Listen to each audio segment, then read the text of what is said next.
Section 910 deals with Taylor series. We've talked about Taylor polynomials, and a Taylor polynomial, remember, is a polynomial that represented some other function, and it would be of the format a sub 0 plus a1 x minus c plus a2 x minus c squared plus a3 x minus c cubed. And we would keep going to whatever degree or whatever order of polynomial we wanted. But the difference between a Taylor polynomial and a Taylor series is a Taylor polynomial stopped. It's finite. Remember that the coefficients of the Taylor polynomial, um, we derived a formula that looked like this to get what our coefficients were. The first time we did it, we literally took 4 derivatives of our polynomial and we related those to the derivatives of our function that we were comparing it to, and we came up with this formula to get those coefficients. So the Taylor series, that's going to keep on going on forever and ever and ever. So it's going to be a series starting at 0 and going to infinity. We're going to have an x minus c to the n power, and then our coefficient is going to be given by that formula. We evaluate our nth derivative at wherever we're centered, and then we divide that by n factorial. And you can check to verify that this formula does start out giving you these terms in the polynomial, but since it goes to infinity, then it never stops. It keeps on going on and on and on. Remember, when we put in a 0, anything to the 0 power will be 1. So when n is 0, notice there's not an x term there. 0 factorial is 1. The 0th derivative just means plugging in this number to the function itself without taking the derivative. If this is 1, that's the first derivative, and we're plugging c into the first derivative. If this is 5, we're taking the fifth derivative, plugging c into the fifth derivative. So the derivative correlates to the degree of the x term there. So let's demonstrate by example. Let's try to come up with a Taylor series for this particular function centered at 0. And we said technically if we're centered at 0, that has a specific name as a Maclaurin series or a Maclaurin polynomial. These are all Taylor series, but centered at 0 is a special case. So we need our derivatives. So f prime, that's e to the u times u prime. Take the derivative of that. We have a 2 out front. E to the u times u prime. So 4 e to the 2x. Take another derivative. E to the u times u prime. So when we bring another 2 out front, we'll have an 8. When we bring another 2 out front, we'll have 16. And let's do one more. So that'll give us 32. So if we evaluate our function at 0, e to the 0 is 1. When we evaluate our first derivative at 0, we get 2 times 1. Our second derivative, we get 4 times 1. And then 8, then 16, then 32.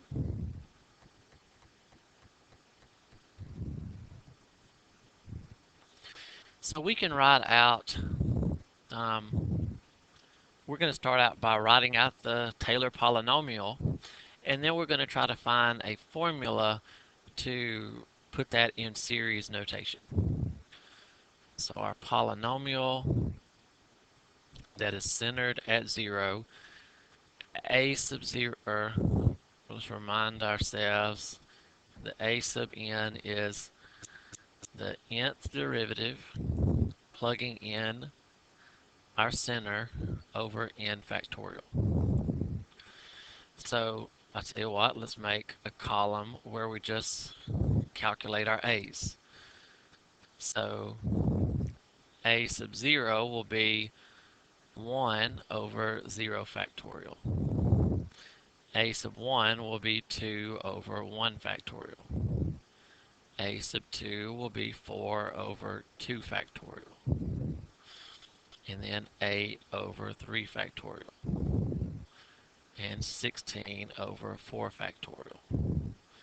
And then 32 over 5 factorial.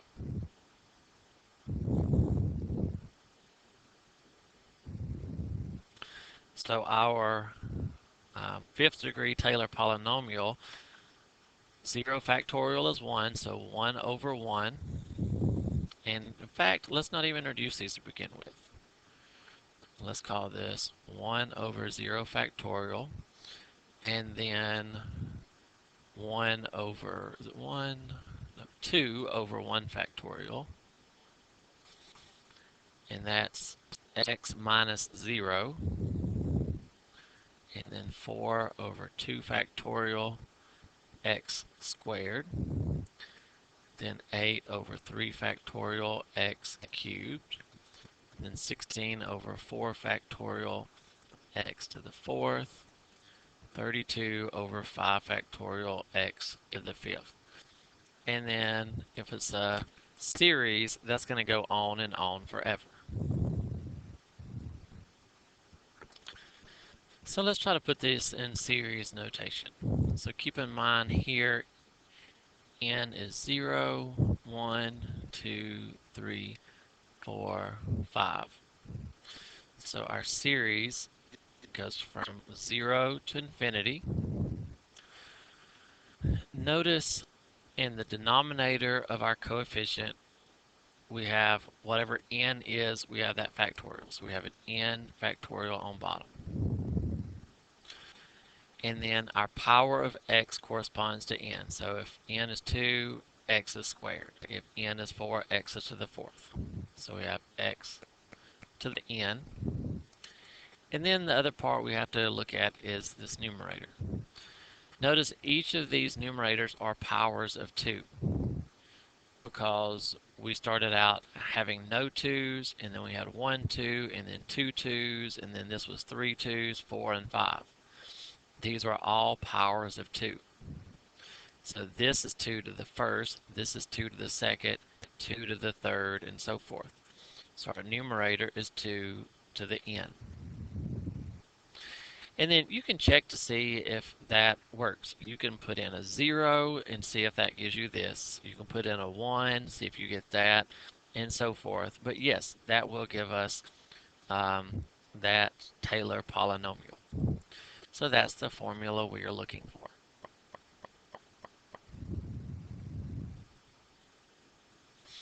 All right, the next one is a trig function. So let's look at sine. Our function is sine. Our first derivative is cosine. And our second derivative is minus sine. Our third derivative is minus, and then the derivative of sine is cosine. Then our fourth derivative is minus, and then the derivative of cosine is minus sine. So that makes sine. And then as we continue from there, we're just going to repeat. The derivative of sine goes back to cosine. The derivative of cosine is minus sine. And notice we would just get in a cycle. So once we go through those 4, then we would just continue that sequence. F at c, which is 0, sine of 0 is 0. F prime of c, cosine of 0 is 1. Sine of 0 is 0, and the opposite of that is still 0. Then we get minus 1, and then we're back to repeating. Sine of 0 is 0. Cosine of 0 is 1. Negative sine of 0, 0. Negative cosine of 0 is minus 1. So we go through a pattern there.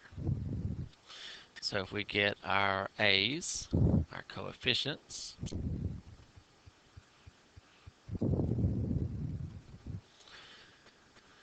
the first one is our function evaluated at 0 over 0 factorial, and then our first derivative at 0 over 1 factorial, and then our function over our second derivative over 2 factorial, the third derivative over 3 factorial, the fourth over 4 factorial, the fifth over 5 factorial, and so forth.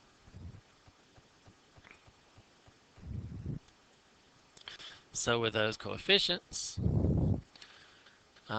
notice that that's 0, that's 0, so every other term is 0. So if we want to write out the first terms of our polynomial, it's the first, it's a sub 0, then it's a sub 1, I'm just going to call that 1 over 1 factorial for now, times x minus c, c is 0, so that's just x, then it's 0 over 2 factorial, x to the second, then minus 1 over 3 factorial, x cubed, 0 over 4 factorial, x to the fourth, 1 over 5 factorial, x to the fifth, 0 over 6 factorial, x to the sixth, and let's go ahead and do one more. 1 over 7 factorial, x to the seventh.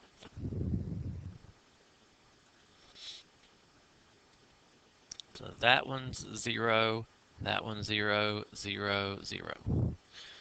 So our polynomial is 1 over 1 factorial times x minus 1 over 3 factorial x cubed plus 1 over 5 factorial x to the fifth minus 1 over 7 factorial x to the seventh, and then that keeps on going on and on and on.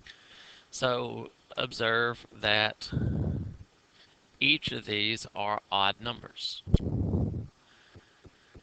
The numerator is always a 1.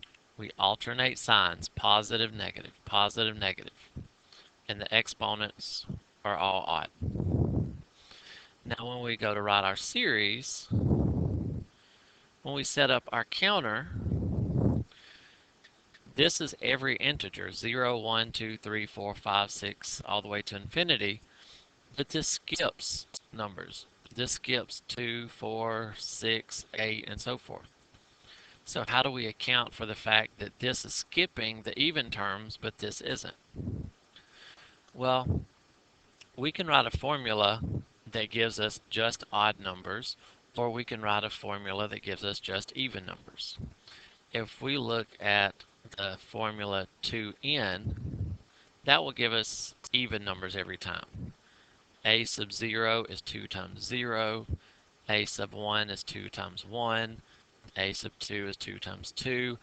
Anytime we multiply any number by an even, we always get an even. So 6, 8, and so forth. But if all of these are evens, how far is an odd number from an even number? It's one space. From one even to the next is 2 spaces. If I go over 1 space, I'm at the odd number that's in between. So if from 2n, if I scoot over 1, either direction, I'm at an odd number.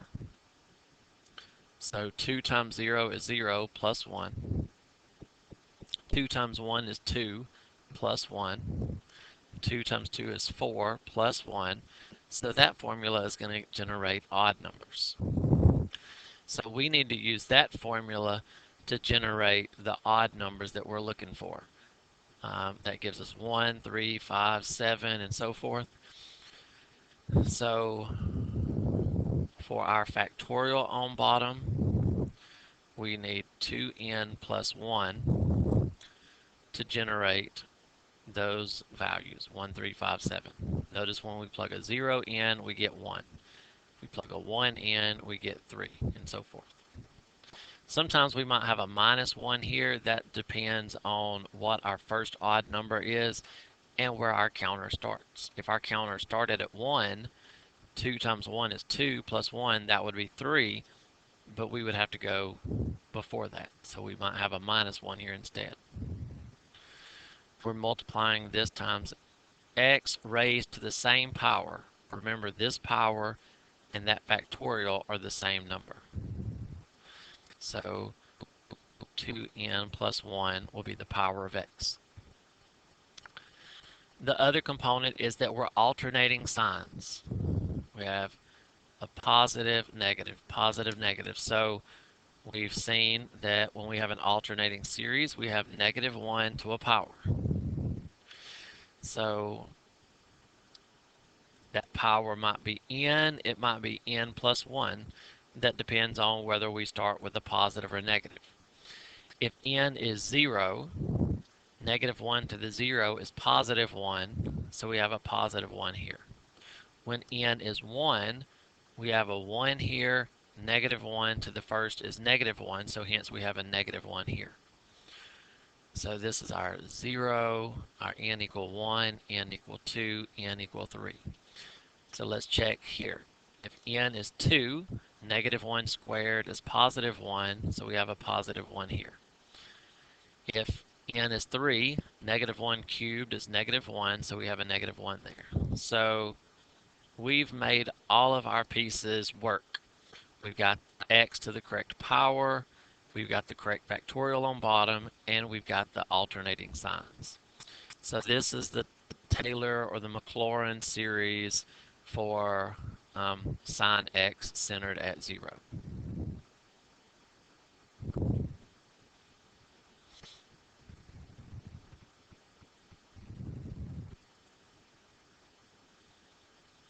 Now let's do one that's not centered at 0. So our function is sine x. Our derivative, we've already done these derivatives, so that would be cosine, then minus sine, then minus cosine, then back to sine.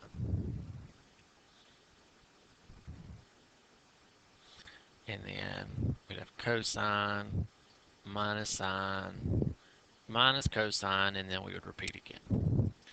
So if we evaluate those at C, sine of pi over 4 is root 2 over 2. Cosine of pi over 4 is negative root 2 over 2. Sine of pi over 4 is root 2 over 2, and then we have a negative in front. Cosine of pi over 4 is root 2 over 2, and then we have a negative in front. And let me go back and make a correction. This is a positive, not a negative. I was thinking ahead. Cosine of pi over 4 is positive root 2 over 2, not negative. So then we go back to sine of root 2 over, or sine of pi over 4 is root 2 over 2. Cosine is also root 2 over 2. Then negative root 2 over 2, and again negative root 2 over 2. So a sub 0 is root 2 over 2 over 0 factorial. A sub 1 is root 2 over 2 over 1 factorial. So if we're dividing by 0 factorial, that's the same as multiplying by 1 over 0 factorial, multiplying by 1 over 1 factorial. So the rest of these, I'm going to write them out as negative root 2 over 2 times 2 factorial. Negative root 2 over 2 times 3 factorial. Root 2 over 2 times 4 factorial. And let's do another one. Root 2 over 2 times 5 factorial. So I know I wrote those quickly and that's a little bit messy, but we have, let's rewrite this one, root 2 over 2 times 0 factorial root 2 over 2 times 1 factorial, and then we go to negatives. We have a negative and then a negative. Then we have a positive, then a positive. We started with a positive and a positive. So this pattern is a little bit different. We have two positives, then two negatives. Two positives, and then two negatives. So we're going to have to see how we can generate those alternating signs somehow. Because that's still alternating, but it's a slightly different alternating pattern. So let's write this out. Our polynomial is the first one, root 2 over 2 times 0 factorial with no x. Then we have root 2 over 2 times 1 factorial, x minus pi over 4, because that's where we're centered. And then we have minus root 2 over 2, 2 factorial, x minus pi over 4 squared, minus root 2 over 2 times 3 factorial, x minus pi over 4 cubed. Then we go back to positive. Root 2 over 2, 4 factorial, x minus pi over 4 to the fourth, and so on.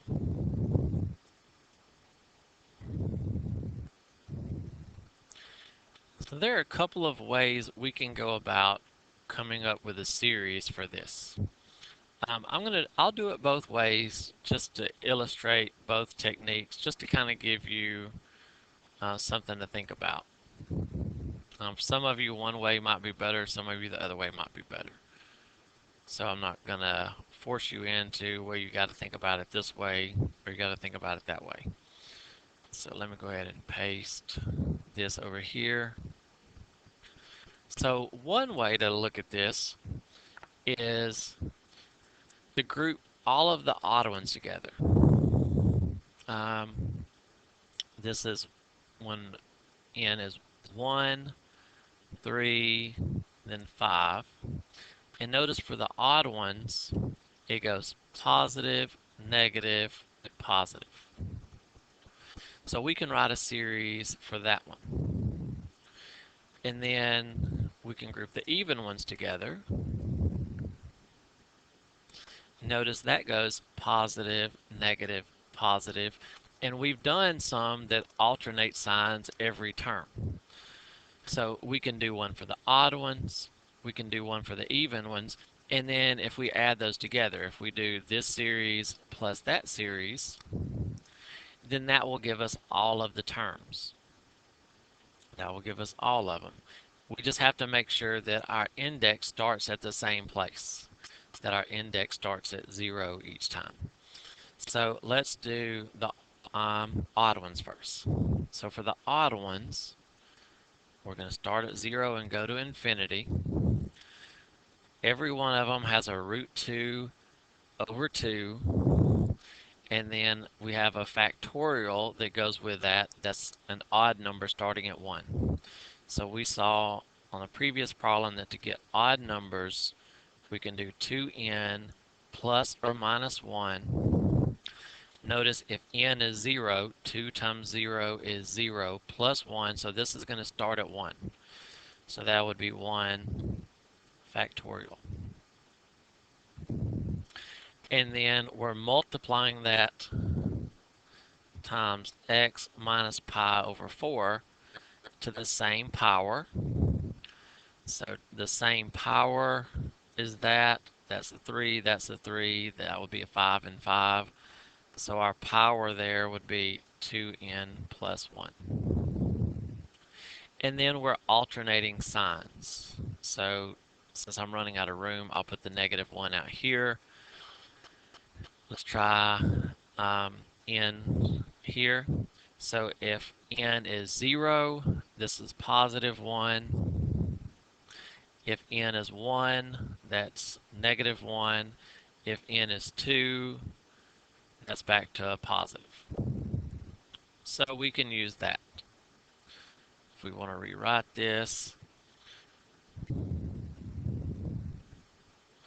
we have, let's call that -1 to the n times √2 over 2. Go ahead and extend that. On top we have x minus pi over 4 to the 2n plus 1. And on bottom we have 2n plus 1 factorial. So that's summing the odd, the odd terms. Now let's do a sum for the even terms. So if we're looking at the even ones, we have a √2 over 2. We have an even number factorial, so 0 factorial, 2 factorial, 4 factorial. So if it's an even number, instead of 2n plus 1, it's just 2n.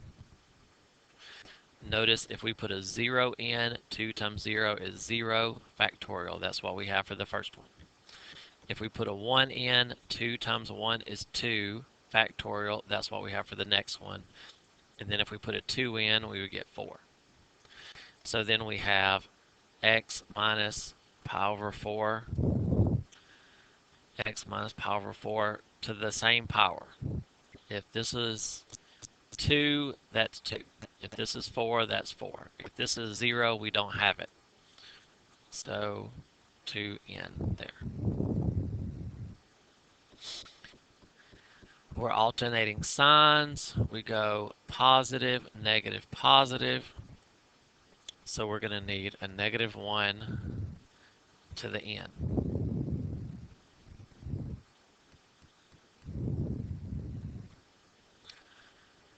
So our series for that one,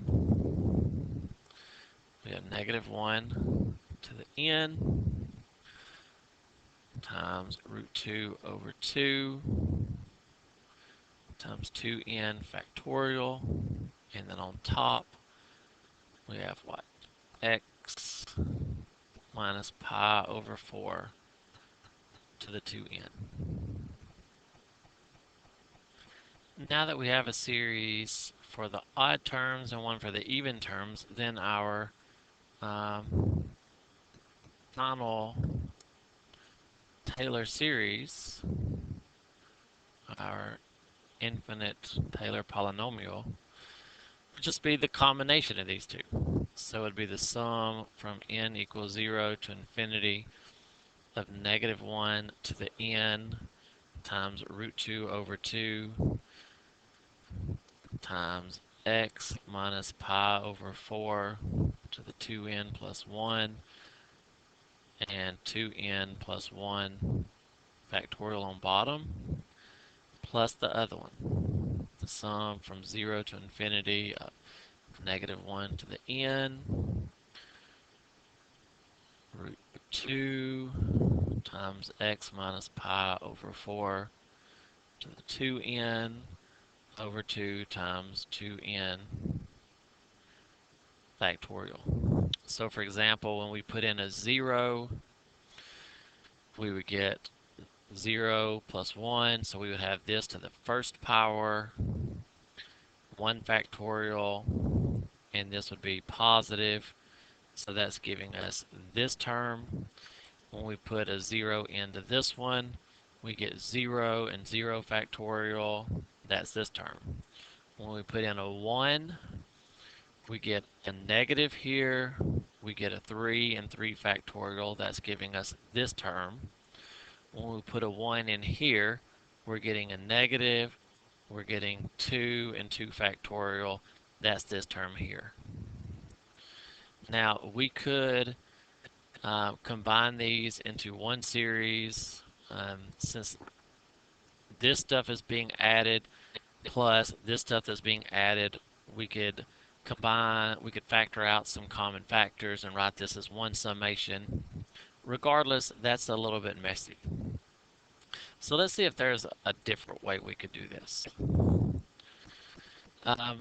because the thing that's giving us the most problem is our signs. If we take care of the other part of this series first, that's not too awfully bad. We're going 0, 1, 2, 3, 4, 0, 1, 2, 3, 4. So that's just counting up. So we have a root 2 on top. We have a 2 on bottom. We have an x minus pi over 4 to the nth power. And we have an n factorial on bottom. If this is n equals 0, 1, 2, 3, and so forth. So our power here matches n. Our power matches n. And so does our factorial on the bottom. It matches n as well. But the question then becomes, how do we go positive, positive, negative, negative? Positive, positive, negative, negative. So to do that, we would need a -1 to an even, a -1 to an even, and then a -1 to an odd, a -1 to an odd. And we would need to repeat that pattern. So let's mention some things that are not going to work. And then by trial and error, maybe we'll get to something that does work. If we just do this, n, that's not going to work because that's going to go 0, 1, 2, 3, 4, so forth. So when it's an even, that's going to be positive. When it's an odd, that's going to be negative. So that's just alternating positive, negative, positive, negative. If we do n plus 1, that's going to do the same thing. That just shifts over where we start.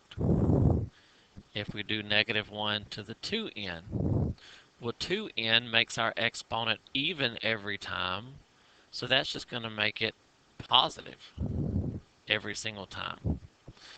If we do -1 to the 2n plus 1, those are all odds, so if -1 to any odd power, that's just going to make it negative every time.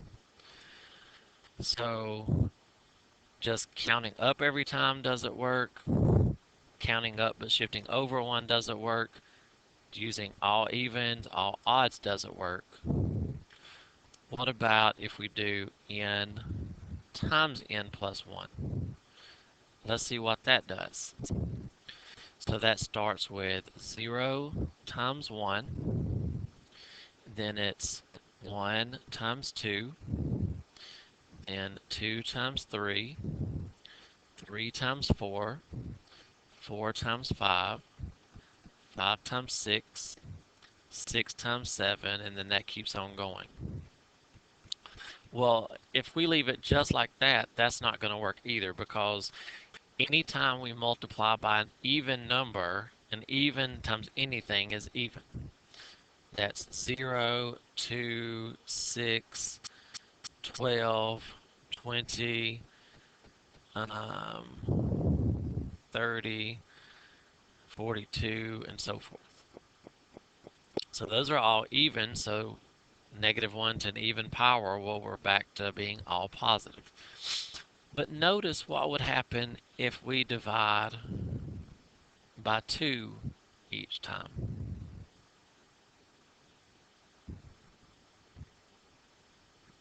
If we divide by 2 each time, some even numbers, when we divide by 2, gives us an odd. Some even numbers, when we divide by 2, gives us an even. Some even numbers, when we divide by 2, gives us an odd. So let's see what that's going to do. That's going to give us 0 times 1 over 2. Well, that's just going to be 0. This one is going to give us 1 times 1. This one is going to give us 1 times 3. 3 times 2. 2 times 5. 5 times 3. 3 times 7. So we have, if we do -1 to each of those powers,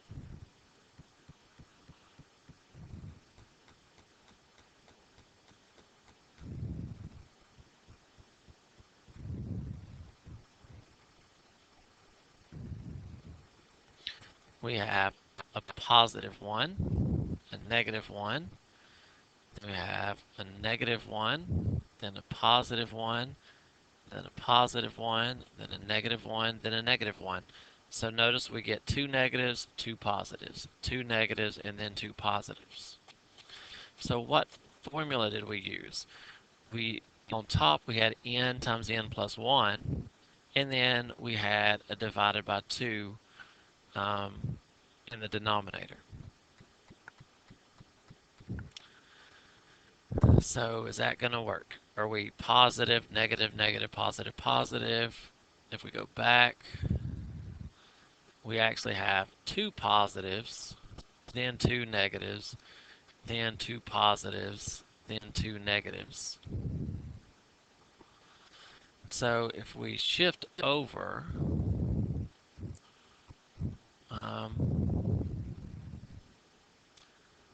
if we adjust this and make this a minus 1 instead of a positive 1, let's see what that does for us.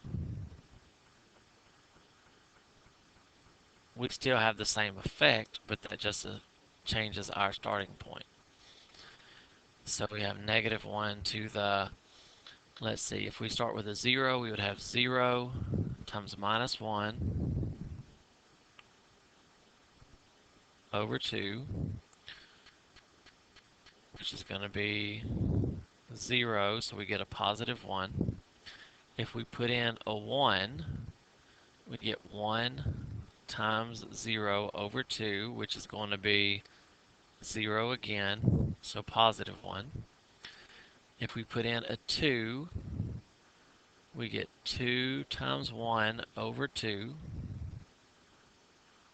which is, the 2's cancel, that makes a 1, so that gives us negative 1.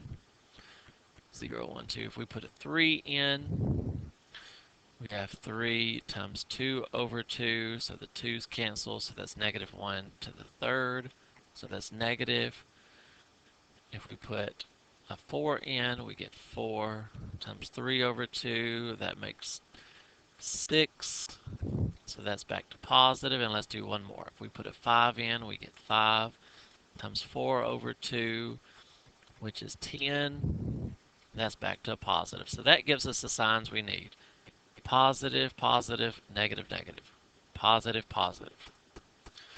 So we need a negative 1 to the n times n minus 1 over 2 to get the signs we need. So that's what we're going to put out front here. Negative 1 to the n times n minus 1 over 2. So that one is harder than the other ones because of trying to generate an unusual pattern of signs. Getting the numbers wasn't such a big deal, but getting the signs there was a little bit trickier.